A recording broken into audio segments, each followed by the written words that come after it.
Charlotte and Utah. Those are the two teams that didn't play over the weekend. See, I'm prepared today for this reverse chronological lightning round episode of Old Man Squad Fantasy Basketball. We're going to go through every single team over the weekend, everybody's most recent ball game, get you guys re-prepared for the coming week. This is the big reset show we do every Monday. And honestly, it helps me, I think, maybe more than it helps you guys, because weekends are nuts, running kids from place to place. Sometimes you miss a thing. You go back, you do all your storms, you do your recaps, whatever. This is an opportunity to just pour through the whole thing, figure out who the drops are, the ads are, all of it, top to bottom. And then we're fully reset going into the week ahead. You guys will actually watch me probably add names to the injury replacement board and take them off while we go. I'm Dan Besbris. This show is brought to you by the Believe Network and FanDuel, plus the FanDuel Sportsbook. More importantly, I suppose. Hit that like button, subscribe. Let's begin. Houston, with a nice late game comeback, took care of the Milwaukee Bucks, 122-115. Reed Shepherd has played decent minutes 2 consecutive ball games. And of course, he's the kind of guy that if you start to see decent fantasy game, he's a guy that should get picked up. Now, he went 6 for 10 in each of the last 2 ball games. The lines are decent, but not spectacular. But historically, recent history, it's short history, but it's history. If he can get up into that 25, 26, 27 minute range, he should be able to post some fantasy value. I just don't know if it's going to happen every day. This happened to be one of those games where Tari Eason saw a lower number of minutes. Josh Okogie saw a lower number of minutes, and Shepherd kind of picked up the extra there. I don't know if that's going to happen every day. It does feel like the kind of guy where you want to go speculative ad on Shepherd. You don't have to start him in a roto league head-to-head. You're probably going to get something. You might end up dropping, probably a better than 50% chance, frankly, that you end up dropping. But you don't want to miss it if this is the turning point for him. If, percentage-wise, what do I think the odds are that it is the turning point for Reed Shepherd? I don't know, 10%. So not substantial, certainly, but also probably not fully dead in the water. And you might have someone who flopped, like a Trendon Watford or whatever, that you could consider adding over. I don't know. Think about it from that perspective. Tari Eason as a whole, this was a 19-minute game for him. That's not very good, but overall, after the first 2 to 3 games this year were very, very bad, he's been quite good for about 1, 2, 3, 4, 5, 6 in a row that have been pretty good games for Eason before this one, which, yeah, mind you, it was a clunker, 6 points, 8 boards, no steals in only 19 minutes, but it's the first time he's played super low minutes in a while. Honestly, he doesn't need that many minutes to be good at fantasy anyway, so you're holding on Eason there. Alperen Şengün, 21, 11, and 7. He's doing a ton of stuff. He has all the usual warts. Number 45 in 9-cat, which, again, I know that doesn't tell the whole story because it's mostly the turnovers and the free throws, but that was kind of what you knew you were getting into. Kevin Durant is actually number 53, believe it or not, in 9-cat, which I don't even really understand how that's possible right now, but he'll work his way up the board, as evidenced by this ball game, because he's Kevin freaking Durant. Edmond Thompson is still number 122. He'll be all right. Jabari Smith Jr. has slowed a little bit, unfortunately. I don't think you were going to be able to get much for him in a sell high, which is why I didn't put him on the sell board last week, because what were you going to get? Like a top 80, 90 guy back? He was rolling inside the top 50. We need him to have a couple more games like that, and then you could try to make the sell play, but I just don't think there was enough evidence to get you a decent return. Buck side is pretty quick. Miles Turner, 13 and 6, 3 steals and 3 blocks. He's right back up near the edge of the top 50, so all the hemming and hawing over Miles Turner is, not surprisingly, turning out to be kind of pointless. Usage is slowly ticking up. Blocks and steals have been great. Shooting percentages slowly ticking up. Free throw is still terrible for whatever reason. So he'll be fine. This was a pretty easy hold. It was actually a pretty hard buy low. We had him on multiple buy low shows, and it's starting to cash already. Ryan Rollins, keep rolling. Giannis, that's it. That's all you want to do with the Bucks.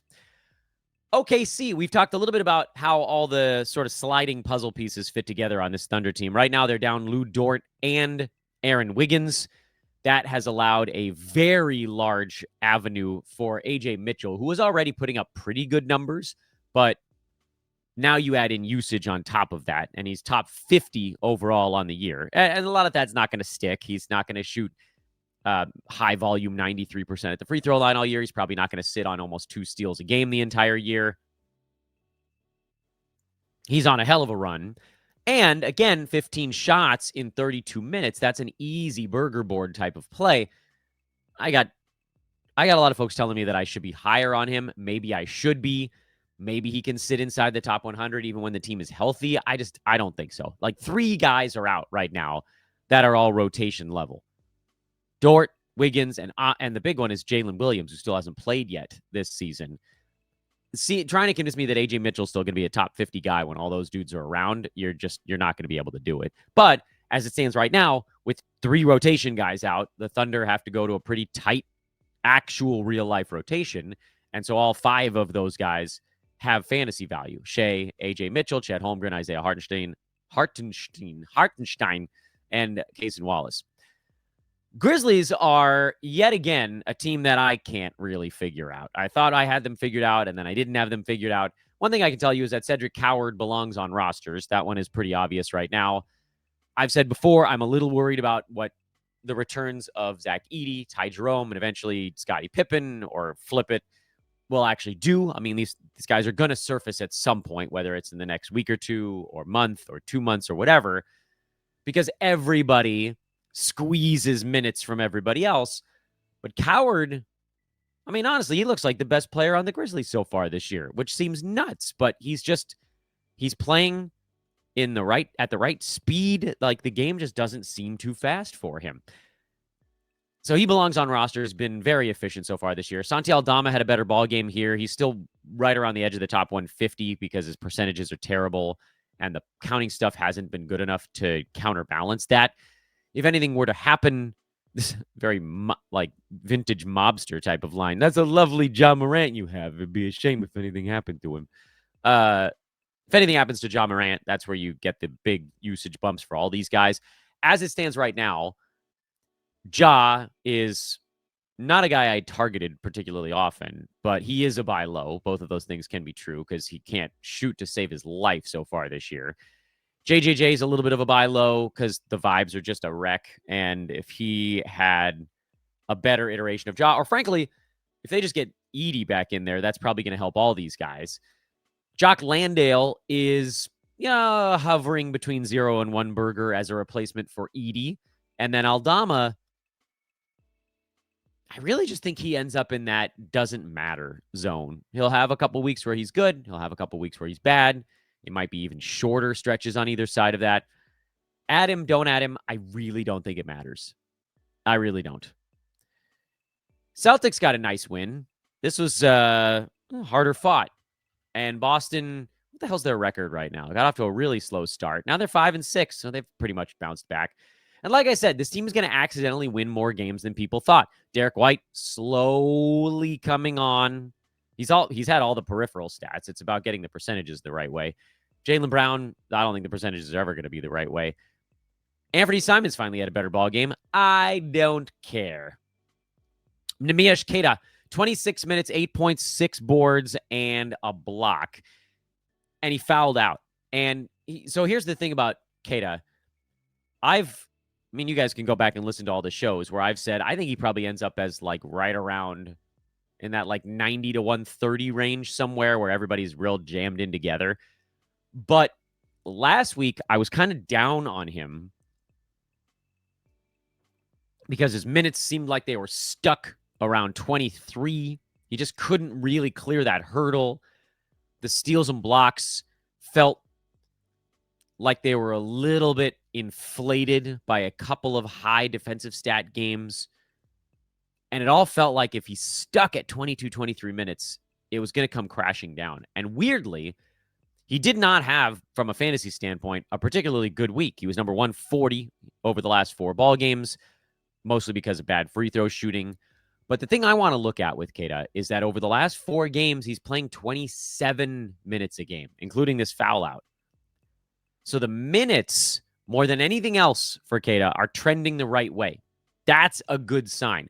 So last week, I called him a soft hold because, yeah, you were getting good enough stats, but you were getting it in 22, 23 minutes, which you just knew, like, that was too tenuous, held together by sinew. And now all of a sudden, is there an extra 2 to 3 minutes per ball game? Is there that buffer that we've been waiting for where if he does play poorly, at least he has a few extra minutes on the court to get 1 more rebound, 1.5 more rebounds, an extra point whatever steals and blocks, an extra point whatever shots per game. That creates the floor.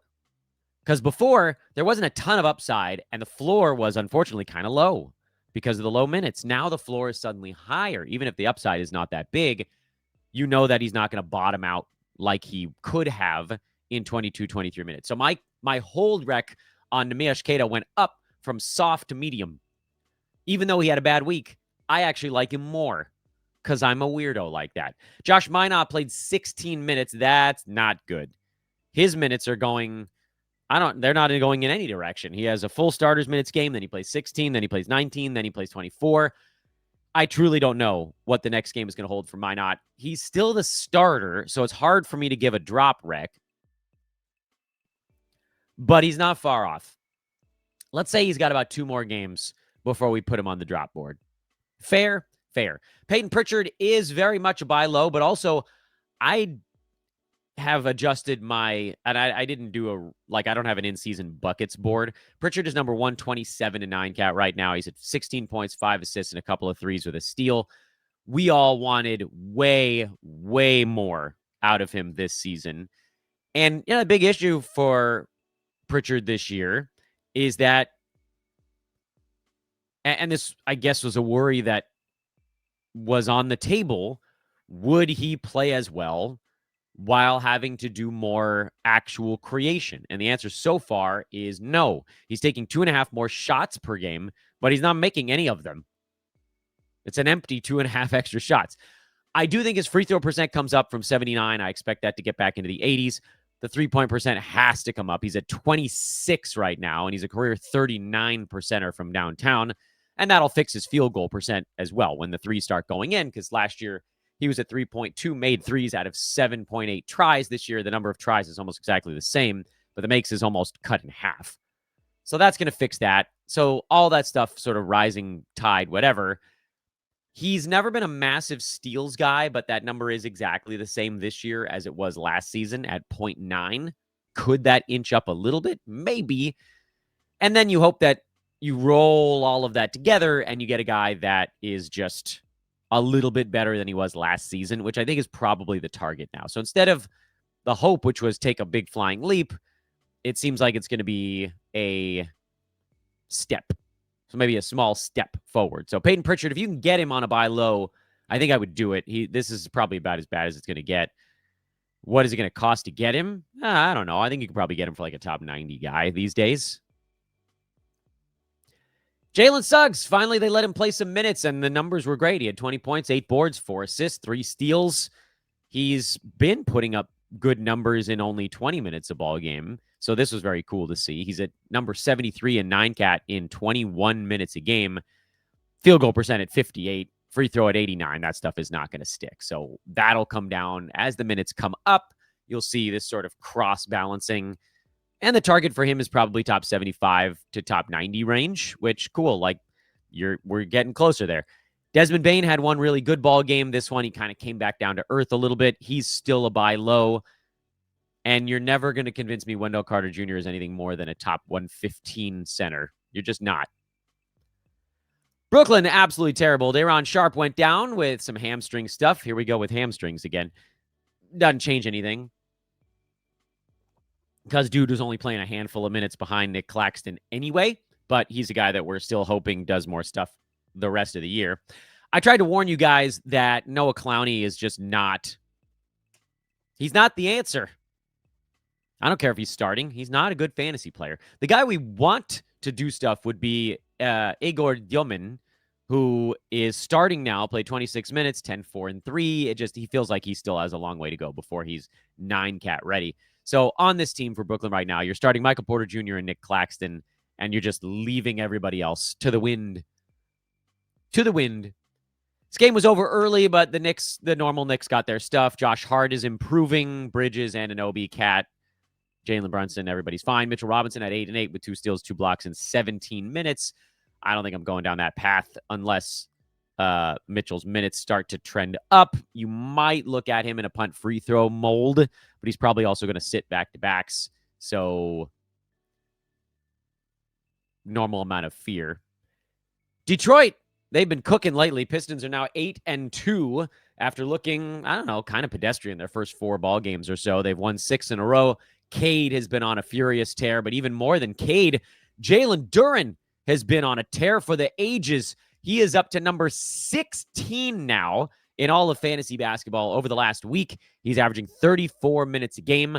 22 and 15 are the averages for Duren. Finally, not fouling out of ball games or getting ejected for flagrant twos. His first 4 games were extremely deflated through artificial reasons, and now you're seeing maximum Duren. I've said it on this show 1,000 times. I think he could be the leading rebounder in the NBA. You just watch the way that people bounce off of him. It's insane how strong this dude is. This ball game, he went for 21 and 16, 2 steals, 2 blocks. He's improved his foul shooting. I mean, I don't know that he's going to be a high second rounder all season long, but that's where he's at right now. And I would say just enjoy it. If you're going to try to sell on Duren, I would not take anything back lower than top 30. We're talking about like bona fide top 30s. I think Duren is a 3rd rounder this season, and maybe I'm undershooting it, but it's a good thing that we were super high on him, so enjoy. Duncan Robinson, I don't care. Asar Thompson, hit a free throw, dude. Everything else seems pretty good. Cade's been coming on nicely, and Ron Holland filling in for Isaiah Stewart, who was already filling in for Tobias Harris, played 33 minutes, had 9, 4, and a couple of steals. He's probably streamable on the head-to-head side. I don't think I would play Ron in Roto. Philly, look, you guys can call me a buzzkill all you want, but I just kept telling you that VJ Edgecombe was not going to stick where he was, mostly because he's a rookie. And he's still putting up pretty damn good counting stats. He's at 16, 6, and 4 on the year with 1.5 steals and 2 3-pointers. But if you look at the last week, VJ's rank now is down to 245. Despite 10 points, 7 boards, 4 assists, and 1.5 steals, he's not hitting 3-pointers over the last week. He's shooting just 30% from the field, 67% at the free throw line.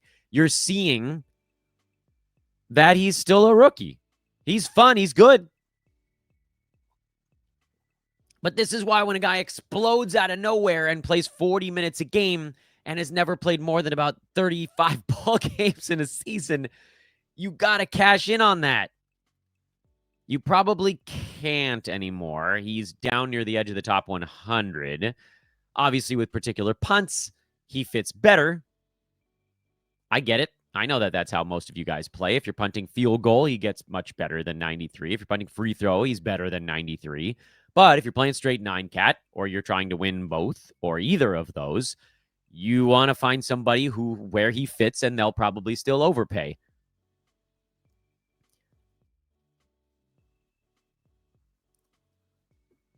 The other note from this Philly game, Andre Drummond has now jumped over Adem Bona as the Joel Embiid backup, which is notable because Drummond played 35 minutes in this game.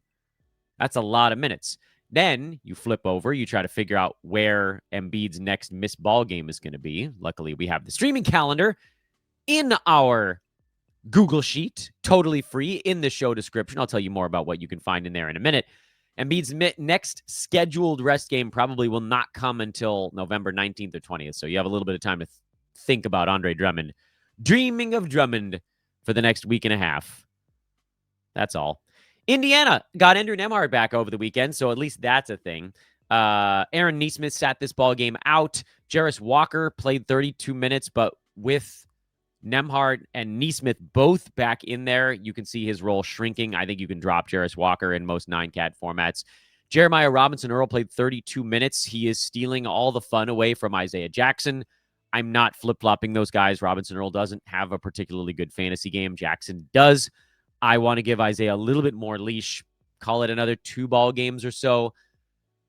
So sit on that for now. And then if Neesmith has to miss any more games and we find out that Jay Huff is going to start at power forward again, he becomes a must-play burger board guy. Huff has great fantasy game. He picked up 5,000 his 22 minutes here, but still had 12 and 11 with 3 blocks and 2 3-pointers. He has a unicorn-style fantasy game, even if he's nowhere near as good. And that's the type of guy you want anytime you can get him. And before we finish up our look at Sunday, I lost my place here for a second. I want to remind you guys of the things that are indeed in the show description. Number one is our title sponsor here over at FanDuel. Shea, still your lead horse in the MVP betting race. If you want to check that out over at the FanDuel Sportsbook. Luka, number 2. Jokic, number 3. Giannis, number 4.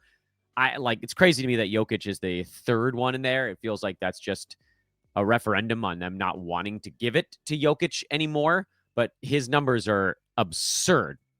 Jokic is averaging 25, 13, and 12 so far this year with 2 steals on 64% shooting from the field. From a fantasy standpoint, there's nobody close. And the only reason that he's not the number 1 guy is that the Thunder are 10-1. So they're just steamrolling everyone. But why would they want to give it to Shea another year? I think Jokic actually is an interesting value there.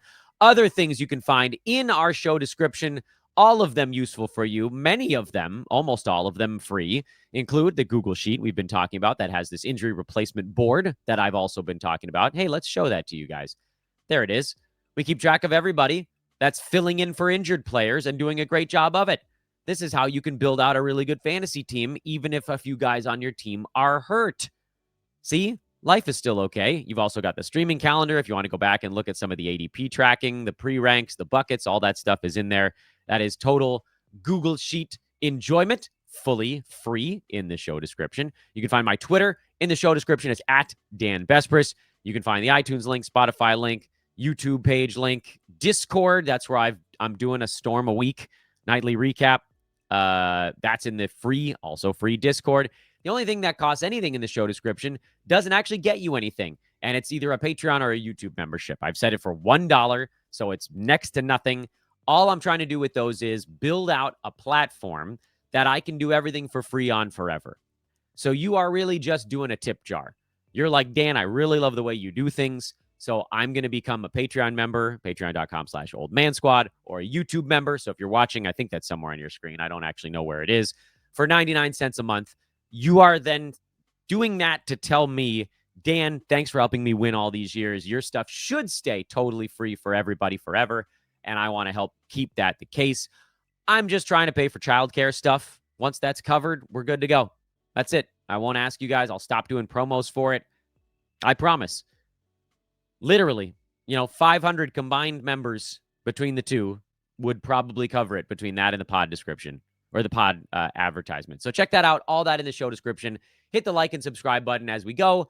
Let's get back to our weekend review. The Warriors were without Steph Curry for another one. Jimmy Butler woke back up here, missed his free throws, but otherwise solid game for Jimmy. Quentin Post has been filling in at center. I don't have the balls to play him. Brandon Pajemski is a guy I do have the balls for.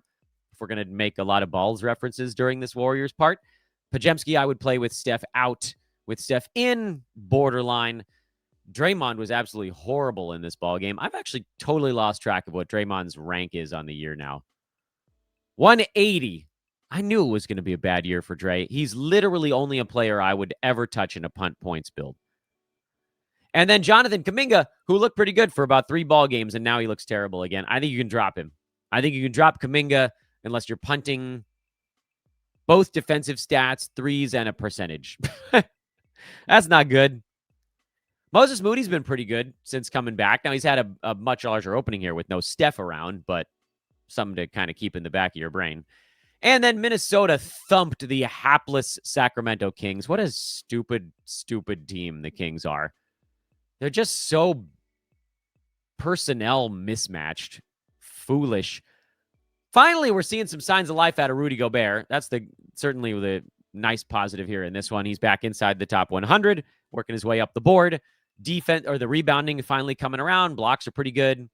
This is despite a low free throw percent, too. I still think that Gobert gets up into that 60s range when all's said and done.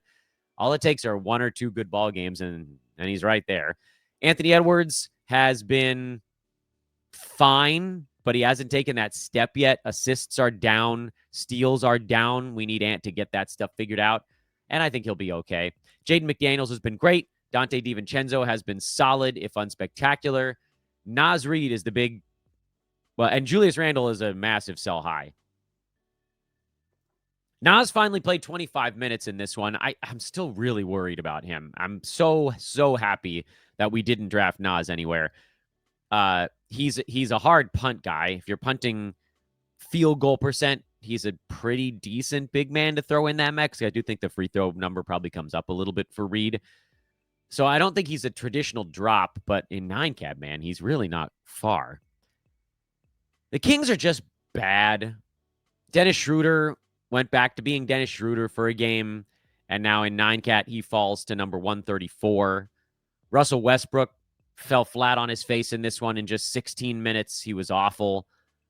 You knew the other shoe was going to drop on that one. Monk was bad.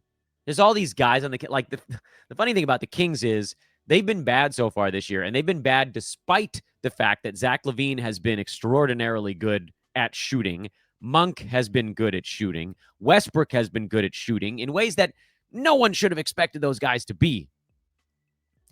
Schroeder, I think you can at least make a case that he's a punt field goal hold. Otherwise, probably not. Russ, points league only, as we've been talking about. This is why. LaVine, DeRozan, Sabonis, those are the guys that you can play in all formats, everywhere, forever. But, man. And so here's the other footnote on the Kings. Precious Achiuwa just parachuted right into 29 minutes starting power forward job. I truly have no idea what the hell this team is doing on a night-to-night basis. The Kings are just an absolute wreck. Keegan Murray's going to help because at least he's a floor-spacing power forward who's good at defense. And we haven't heard much about him. He should be back by the end of this week. The initial timeline suggested this was it. We're 3 full weeks in now. He was 2 to 4 weeks into the start of the season, was supposed to be the number. I'd like a report on Keegan Murray is what I'm saying. But I think he's back pretty soon, and I think he'll be the 4th guy that you can start everywhere. Ugh, what a mess. What a mess this team is. What have we covered? About half the NBA? All right, I guess we're mostly on time. I'll try to speed up a little bit. How am I going to speed up when I get to Dallas? Daniel Gafford, he was hurt in one game, then he came back and played in the next one. And he wasn't as good, but as long as we get and as long as we get the report that he's playing, you got to play Gafford. Even if Anthony Davis comes back, they might play those guys side by side. And if that's the case, then I still play Daniel Gafford because he can put up robust fantasy lines in 22 minutes a game. D'Lo's a drop. He and Brandon Williams are sharing the point guard minutes now. Max Christie's actually been pretty good lately, but I just know the second we do anything regarding a Max Christie ad, he's going to screw it up. He's been running a little bit on the hot side. He's number 125 on the season. 112 over the last week. I just don't think there's quite enough stuff to make Max Christie an ad. Najee Marshall had 30 out of nowhere. I don't think that I can make Marshall an ad.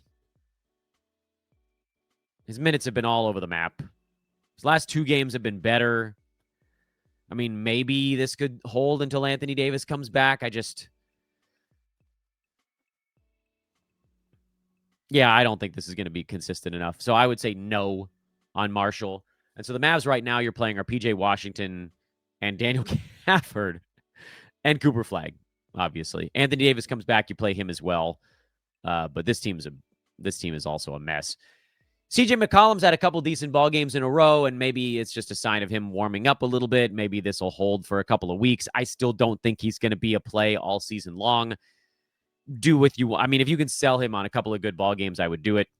I also think there's probably a little bit of a sell high going on with Alex Sarr, who's shooting 52% from the field.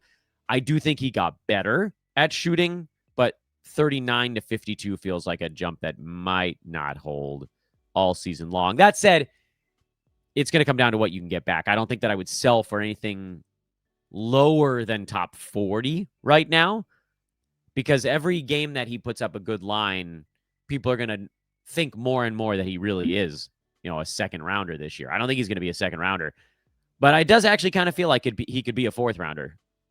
Far better than I expected. Keyshawn George has kind of come back to earth, had that very hot start, and now the percentages have created this big sag for him. He's a hold, though.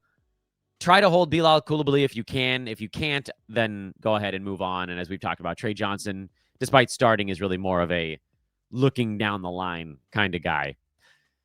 Toronto, not a whole lot to discuss here. They've shifted Ochai Agbaji into the starting lineup with Jakob Poeltl resting for a game, but he's not a guy you're picking up, so just play the usual guys and keep on moving. This is what Philly looked like when Embiid was not resting. Trendon Watford had a triple-double on Saturday and then came back and pooped his pants on Sunday. I picked him up. I'm going to hold him for 2 or 3 ball games. I think you can probably do the same with Watford. Give him, he's not going to shoot 8 out of 10, obviously, but if he's out there hustling his butt off for rebounds and ball movement stuff, then you got to give him a little bit of a window. A little bit. Not a long one. A little bit. Jalen Smith threw a perfecto for the Chicago Bulls. He had a huge line in 18.5 bench minutes, but he's behind Vooch, so you don't have to worry about that in anything more than just, hey, look at what happened. Trey Jones, keep playing him. Josh Giddey's been working his way up the board. This one slowed a little bit by an ankle sprain. Hopefully he'll be okay. We'll find out. Doesn't seem like it was a huge deal. If Giddey's out, you probably can play Ayo Dosunmu. So keep an eye on that potential replacement. Kevin Huerter also probably playable if Giddey's out, but he's questionable, so we won't know for a little bit yet. Modest Buzelis, I tried to warn you guys. He's not the guy you all wanted him to be at the end of last year. However, if Giddey's out, he's going to take a few more shots, and that's going to be good for him. But he's not a rebounder. It's really like, can he hit enough threes and block enough shots? That's the night-to-night thing with Buzelis. And so far this year, the answer has been sometimes. He's at 2 threes and about a block a game. That's not bad. But, the field goal percent isn't as high as it was at the end of last year. He's not scoring a ton. He really doesn't rebound all that well. He's a fun basketball player, make no mistake, but this is a team that still hasn't had Kobe White. Things are only going to get tighter for a lot of these guys. And I know he had foul issues in this ball game. I'm not trying to put it all on this one day. I'm just saying, I think folks got a little carried away on that one. Jalen Tyson was really good again for the Cavaliers. I made him to finally start saying, go ahead. He's number 81 on the season at this point. Now, again, there are these little pieces we have to look at. This was a game where Darius Garland sat. It was part of a back-to-back, so that allowed Tylen to pop back into the starting 5. But if Garland's going to sit back-to-backs or if Hunter sits anything in there until Max Strus comes back, if Tyson's starting, you can probably play him. If he's not, I wouldn't. Too ballsy. Lakers were horrible in this ball game. I don't know what the hell happened. Too much time with Lemon Pepper Lou out down in the ATL. Throw this one out. Even Luka wasn't very good in this ball game. Everybody was pretty bad. Jared Vanderbilt exploded for 12 and 18 out of nowhere. Jake LaRavia is probably playable until LeBron comes back. Rui, to me, is a drop. Marcus Smart, I thought would be better, but again, the Lakers got steam trained in this one. Just, don't do too much with this Lakers ball game. Just kind of keep moving on. And the Hawks rolled out a zombie lineup and caught the Lakers with their pants down. Mogay was amazing, but you're not picking him up. Okongwu filled in for Porzingis, and you should have him on your roster already. Dyson Daniels is going crazy with Trae Young out. No Nickeil Alexander-Walker, so Keaton Wallace got to play pretty big minutes. Zachary Reese-Shea got to do a bunch of stuff. People keep yelling at me about Reese-Shea. He didn't just magically fix his field goal percent. He's not a 50%er now after he's done it for, 2 games in a row? Stop it, people. Please. Lord have mercy. Also, the Hawks were missing 4 starters for this game. Yeah. Good gravy. Portland and Miami played a game that looked like, from the score, it should have been in double overtime, but this was actually, this is in regulation. Just a very, very fast ball game. So Denny Avdia put up gigantor numbers. You guys know I've been in love with the Portland Trail Blazers basically since the start of the offseason. Drew Holiday's number 35 in 9-cat. Denny's into the 40s now. And that's despite the really high turnovers. He's much better than that in 8-cat. Donovan Clingan, everybody's worried about the minutes, but he's putting up stats, so don't worry about the minutes too much. Not unless something horrible happens, but he's still number 49 in 9-cat. Jeremy Grant slowly falling, slowly tapering off. He fouled out in this ball game, but it's not about that. It's the fact that he doesn't really rebound or pass. It's all been sort of hinged on this big free throw number so far this year. And it's down to 86% instead of 90. And he's just slowly inching down the board. And that field goal percent at 50 is probably not going to stay there all year.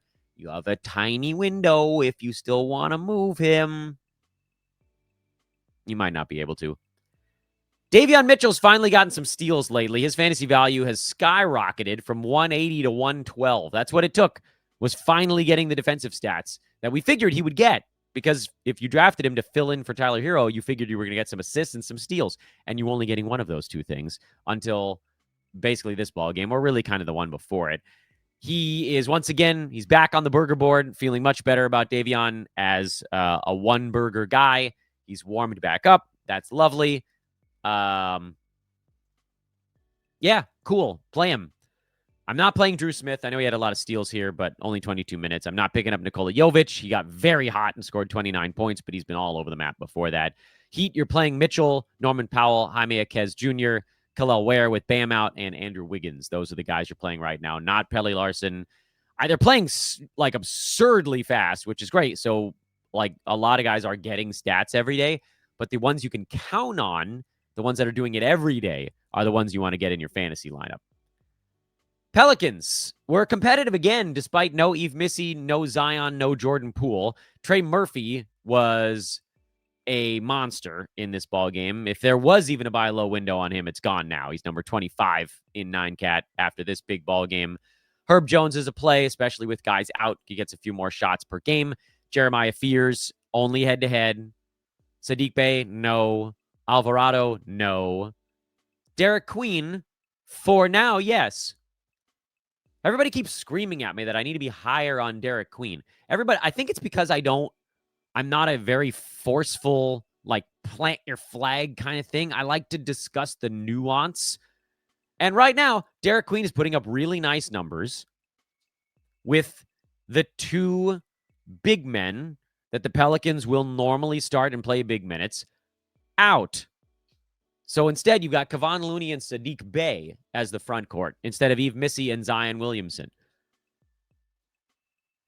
I can't tell you exactly how much that's going to impact Derik Queen's numbers, but I can tell you that it will impact his numbers, because if Missy is not going to play Kevon Looney's 17 minutes a game, he'll play 20-something, probably mid to high 20s once he gets over whatever this weird illness is. And Zion is not going to play Sadiq Bey's 29 minutes a game. He's going to be in the mid-30s if he can stay healthy for a week, which he probably won't.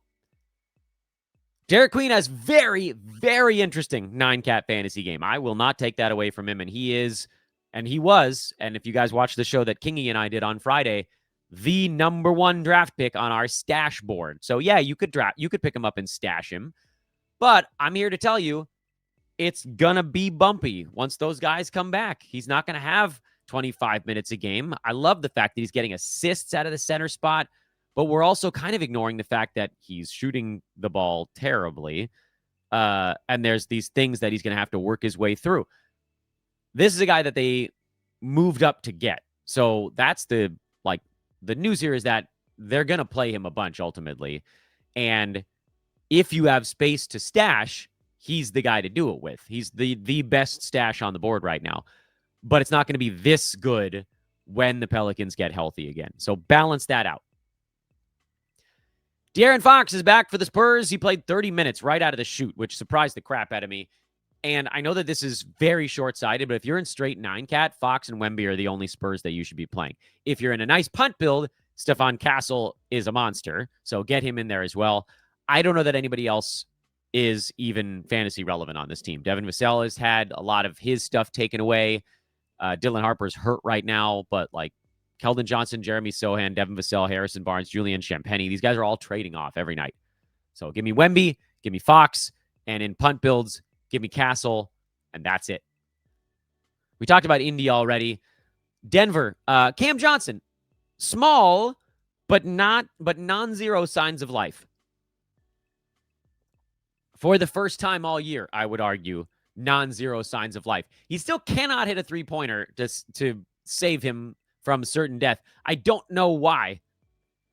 Like, all of the metrics suggest that Cam Johnson should have been able to just drop right into an unbelievably efficient spot. He's been, for multiple years in a row, one of the best catch-and-shoot three-point guys in the NBA. And this year he's shooting 23.5% from downtown. I don't know. I really don't know. I think he's going to get up to 10, 11 shots per game this year. And when that happens, and when the three-pointers start dropping at their 40% clip that they usually do, I feel quite confident that Cam Johnson is going to be fantasy playable. But he's been awful so far. I can't deny that. And a lot of you guys probably can't sit through it. I'm sitting through it. Most of my teams are in really, really good shape. So I can afford to squat on Cam a little bit longer. If this is the start, like, are there signs? Yeah, there's little signs, but we got to keep it going. Of course, the other side of this one is no Jamal Murray and no Aaron Gordon, right? Wasn't he the other one that was? Yeah, no Aaron Gordon. So Peyton Watson got in there, and he took his 13 shots, but the backup point guard is Jalen Pickett, and he definitely didn't have the usage that Jamal Murray normally has. So there was more stuff for everybody else, and that allowed Cam Johnson to get a little bit more involved, even if stinking Tim Hardaway Jr. is the one that just comes in there and starts firing away. We need Cam Johnson to have the same BDE that Tim Hardaway Jr. does. Hopefully he gets there. I'm willing to wait it out. I know you guys might not be, and I can't tell you have to, but I'd like you to try. Same thing with Christian Braun. Try to hang on there. I didn't end up with much Christian Braun this year. I liked him when he was going at like 110. I didn't really want him in the 70s and 80s. I got stuck with him in a few spots because I didn't like many guys going in the 80s. But that one felt like we got a little lucky that he got pushed up the board so far. We were not so lucky with Cam Johnson. He did not get pushed up the board. So I ended up with a lot of Cam, and he's been a self-urinating so far. Philly, this was a big story of the weekend. I know it took us until the 42-minute mark to get to it, but Jalen Green re-injured his hamstring, and he's back out again, and they're probably not going to bring him back anytime soon because that stuff is weird. And actually, to Phoenix's credit, they're not playing that poorly right now. They're 5-5. They're in the play-in in the West without Jalen Green, and if they can hang out in that realm for a while, then they can let him get healthy again. Meantime, what we saw earlier this year, recycle it. Dillon Brooks takes the spot of Ryan Dunn. Grayson Allen seems like he should be fine. Mark Williams, Devin Booker, obviously those guys are fine. So you got those four guys locked in, and I would say all four of those guys do belong on fantasy rosters. Much as I don't like Dillon Brooks' fantasy game, I do think he belongs on rosters because there are a lot of shots available. The others, if you want to cycle them in, Royce O'Neal, I think is probably a yes, but might not be if Dillon Brooks ends up taking 13, 14 shots a game. That might just be too much to absorb where Royce falls off. Same general story with Colin Gillespie. It almost all hinges on how much Dillon Brooks takes away. How needlessly and foolishly aggressive he is on offense. Because if Brooks is like, you guys, hey, Royce, like, you be a ball mover. Gillespie, you be an orchestrator. That allows those guys to do the things that get them over the hump for fantasy value. But if Brooks is like, my shot, then there might not be enough for those guys. So I would say the main four, definitely yes. Ryan Dunn, probably no. O'Neal, probably yes. Gillespie, maybe. He's put up some pretty good counting stats, but his percentage has been really bad. And so as good as some of that stuff has been, we also have to sort of, I can't ignore the other stuff. Gillespie's number 92 on the year with nice assists and nice threes and pretty good defensive stats, 1.7 combined. But if you're looking at like just the last week, he's actually outside the top 200 because he's shooting 27% over that run. Meanwhile, Royce O'Neal's top 75, Mark Williams 53, Dillon Brooks 52, who's finally back. Grayson Allen 41 because he's shooting in the 40s. So that's why I lean towards those main four, and then Royce would be my fifth if we were going to go down that path. Clippers without Kawhi Leonard, who turned an ankle. He's missed a couple of ball games. Hopefully he'll be back pretty soon. Obviously, you're going to hold on to Kawhi, Zoo, Harden. Those guys are the easy ones. The hard ones on the Clippers are, well, really just one. It's John Collins, because you're not rostering Bradley Beal. His body just can't withstand it anymore. And I thought, based on what we've seen from the Clippers so far, they're getting real close to making a change. They're 3-6. They've dropped 4 games in a row. John Collins was a +1 in a game the Clippers lost by 11. If anything's going to change for this team, it's going to be Collins getting a longer look. Last week, I personally, and he was a guy that I drafted in a lot of places. So between Cam Johnson and John Collins, I think I pretty much diarrheaed myself in the 8th round. I did really well in rounds 1 through 7 and 9 through 13, and I just crapped the bed in the 8th round. But John Collins is not dead. This game, more than anything, showed us he is not dead. He is incredibly efficient, and all he needs is a little more opportunity, because right now, he's not getting it. 24, 25 minutes a game has been the number for Collins so far this year. He's also not shooting free throws as well as usual. Turnovers are weirdly high for a guy who's not getting any assists, and his defensive stats are low. So I think a lot of stuff with Collins is actually going to float up, and if he gets a starting job and starts playing 28, 29, 30 minutes a ball game, the efficiency is going to take over. So if you can, even more so, by the way, than Cam Johnson, who looks, again, like I made the BDE joke earlier in the podcast, like he just doesn't look like he wants to be involved. At least John Collins looks like he wants to be involved. He's taking 10.5 shots in his 25 minutes a game. He's willing to be a participant on this team. But the rebounds have to get better. The defensive stats have to get better. The free throw needs to get better, and the turnovers need to get better. Need to be lower. And I think they will if the Clippers cut him loose a little bit. And I think we're getting damn close to it, because Clippers Twitter is like, what are we doing here? We got to change something. It's an old jalopy of a team, and they got to figure it out. The two teams that played, that did not play over the weekend, the Charlotte Hornets and the Utah Jazz. Let's see if we can find them on Friday. That was a big card. So there's Utah right in the middle there. Where was Charlotte? Oh, right after them. All right, we're going to do the quick scroll. There's Utah. Yusuf Nurkic was bad in this one. They got blown out, but you're going to hold. Hold on Nurk. Rebounds, assists, and steals specialist, Yusuf Nurkic. Hold on Keontae George, who is still most likely a sell high. Lauri Markkanen, sell high. There really isn't anybody else. Isaiah Collier, by the way, is back. He's an assists play with bad percentages and high turnovers. I wouldn't pick up Collier unless you only need assists. And Charlotte they're down everybody. Colin Sexton, it sounds like he'll be back for the next one, so get him fired up. Con Kneppel, use him as long as Brandon Miller and LaMelo Ball are out. Ryan Kalkbrenner's been good, so that's fun. And then obviously Miles Bridges as well. Hopefully LaMelo's back. Not too far from now. This ankle thing is just like, I don't know why you would draft him in 1,000 years. We said, no, don't do it. It doesn't matter how far he falls. Don't do it. He has to show he can make it through a season. He's just not. So Sexton, Kneppel, Kalkbrenner right now. Oh, and Bridges, who's questionable himself. I didn't even realize he's got back spasms. If Bridges is out, you go Trey Mann. Also, he was good in this one, but I think that was because Sexton was out on top of everybody else. Mann will be borderline if Sexton is back and Bridges is in. If Bridges is out, they're going to need somebody to take some more shots, and it's probably going to be Trey Mann. So you got a lot of moving pieces here. Just watch the news reports. Watch Underdog is the fastest. That's the one that can give it to you. But we'll try to let you know over on Twitter. So follow me at Dan Vespris on social media. I will let you know who's in and out on Charlotte and what that means for who you should be streaming on the Hornets. Thank you for watching. 50 minutes of podcasting later, you are certainly at this point going to hit the like and subscribe button. If you made it this far, you got to subscribe, right? We've given you all sorts of great stuff. Find me on social media at Dan Vespris. Everything we do here, we do there faster, because we can only do 1 or 2 podcasts a day, but I can tweet 1,000 times if I need to.